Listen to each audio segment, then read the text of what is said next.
નમસ્કાર મિત્રો, NC classes ચેનલમાં તમારું હાર્દિક સ્વાગત છે। જો મિત્રો તમે અમારી ચેનલમાં નવા હોય તો લાઇક શેર અને સબસ્ક્રાઇબ કરવાનું ભૂલતા નહીં। હવે મિત્રો હાલ જે ભરતી પ્રક્રિયા શરૂ છે તો એને લઈને કેટલાક સમાચાર આપણી સમક્ષ બરાબર હરોજ અને નિયમિત આવે છે। હવે મિત્રો જે ભાવનગર જિલ્લો છે, ભાવનગર સહિત સમગ્ર ગુજરાતમાં 15,000 શિક્ષકોની હજી જગ્યાઓ ખાલી છે। એક બાજુ ભરતી પ્રક્રિયા ચાલુ છે તો પણ શિક્ષકોની પૂરેપૂરી જગ્યાઓ મળતી નથી। શાળાઓમાં શિક્ષકોની જગ્યાઓ ભરવામાં થતા વિલંબ સામે રોષ ઊભો થયો છે। હવે મિત્રો જે શિક્ષકોની જગ્યાઓ છે એ જગ્યાઓ ભરવા માટે એક પ્રકારની હતાશા અહીંયા ઉત્પન્ન થઈ છે। હવે મિત્રો વાત કરીએ કે નોમ્સ મુજબના શિક્ષકોની નિમણૂક સંચાલક મંડળ કરવાની છૂટ આપવી જરૂરી।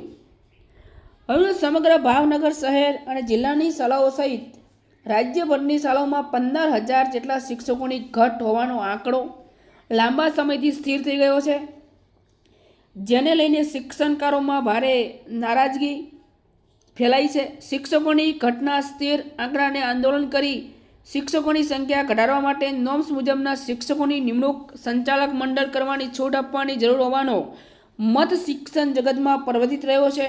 આ અંગે શિક્ષણ વિભાગના માહિતગાર સૂત્રોના જણાવ્યા અનુસાર ગ્રાન્ટેડ અને સરકારી પ્રાથમિક માધ્યમિક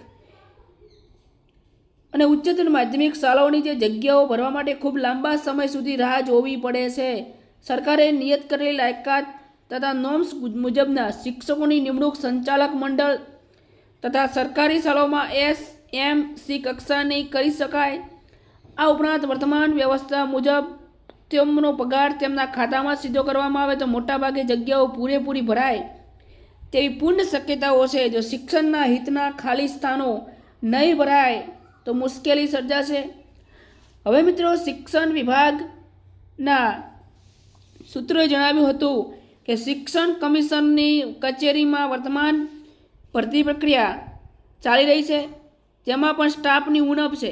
જે મિત્રો ભરતી પ્રક્રિયા શિક્ષકોની કરી રહ્યા છે એની અંદર પણ ખૂબ જોવા જઈએ તો સ્ટાફની ઉણપ છે। હવે મિત્રો એ સંજોગોમાં નીત નોમ્સ અનુસાર તમામ બાબતને સેન્ટ્રલાઇઝ કરવાની પદ્ધતિ છોડી પારદર્શિતા તથા ધારાધોરણ જળવાય તે રીતે ડિસેન્ટ્રલાઇઝ કરવું જરૂરી છે। અને આ બાજુ મિત્રો વાત કરીએ તો એક બાજુ ખાસ કરીને શિક્ષકોની ભરતી પ્રક્રિયામાં વિલંબ થઈ રહ્યો છે બહુ, એટલે સરકારને વિનંતી આપણે બધા કરીએ છીએ કે જેમ બને તેમ ભરતી પ્રક્રિયાનો જે વિલંબ છે એને અટકાવે। હવે મિત્રો 11-12ના જિલ્લા પસંદગી થઈ ગઈ છે, શાળા પસંદગી પણ થઈ ગઈ છે અને ટૂંક સમયની અંદર એમને 3 તારીખ અને 8 તારીખે નિમણૂક પત્રક પણ એનાયત કરવામાં આવશે।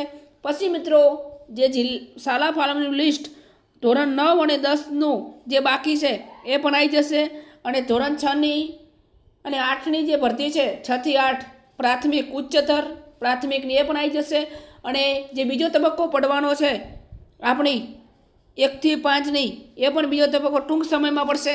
તો મિત્રો નવા અપડેટ મેળવવા માટે અમારી ચેનલમાં તમે જોડાયેલા રહેજો અને ચેનલમાં નવા હોય તો લાઇક શેર અને સબસ્ક્રાઈબ કરવાનું ભૂલતા નહીં। ફરી નેક્સ્ટ વિડીયોમાં મિત્રો મળીશું। જય હિન્દ, જય ભારત।